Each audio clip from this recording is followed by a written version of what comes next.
आच्छा दिनैहाय बेवहाय जथुमनायनि थांखिया जोंनिया जोंनि RSETI माने SOP मथे बा जोंनि नारनि माबा मथे जोङो क्वार्टारलि जोंनि RSETI मा मावदों मावाखै मास मोनथामजों बा क्वार्टारलि जोङो मिटिं लिंनांगौ जायो ओमफ्राय फोरमायनांगौ जाय जोंनि मेम्बार चेयारमेना बेखौ लिड खालामगोन ओमफ्राय मेम्बारफोरनो जोङो फोरमायनांगौ जाहैयो आरोखि जोङो बेसेबां मा मावनो हाखो मा मावनो हायाखै आरो नेक्स्टआव जों मा मावगोन मावाखै मा मावगोन मावा बिनि सोमोन्दै आरो दा दिनैहाय जोङो मिटिं लिंनायनि आसल खारना माने जोङो थांनाय बोसोरनि जा जों एनुवेल इलेक्सन प्लेन लादों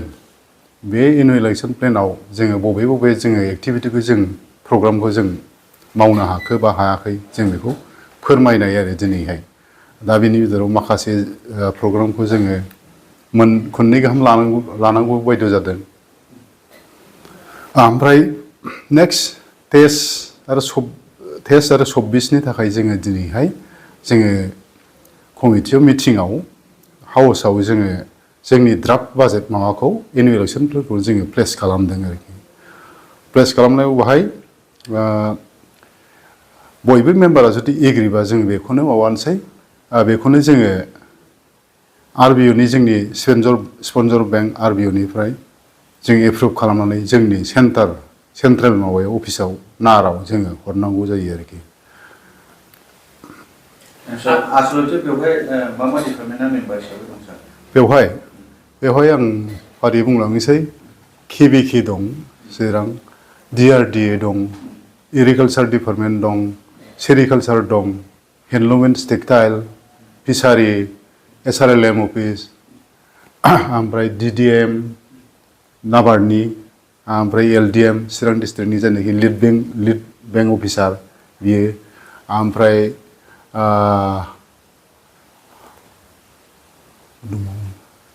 ओमफ्राय ITIफ्राबो जोंनि माबा जायो आरो एक्सुवेलि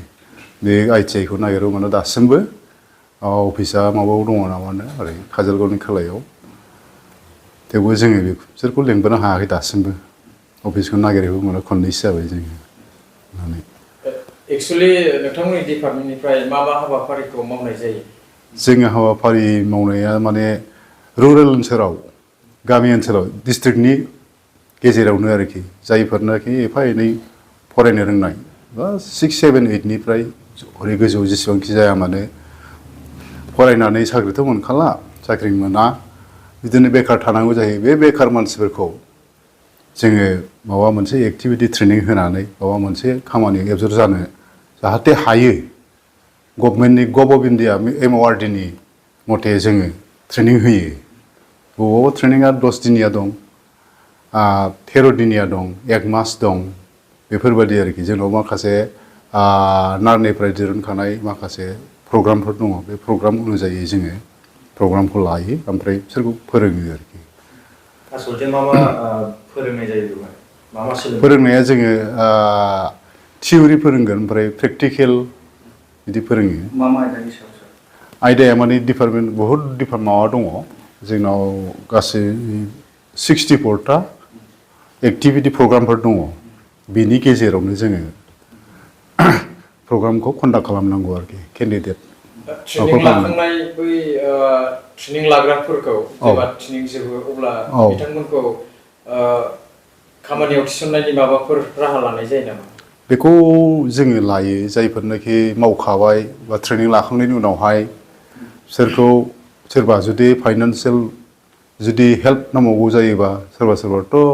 गावबा गावनो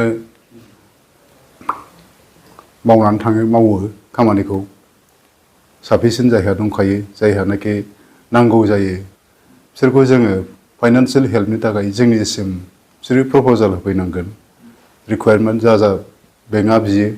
बेखौ जोंनिसिम होफैबा जोङो बेंकसिम बिसोरखौ फाइनान्सियेल हेल्पनि थाखाय जोङो बेखिनिखौ मावनानै होयो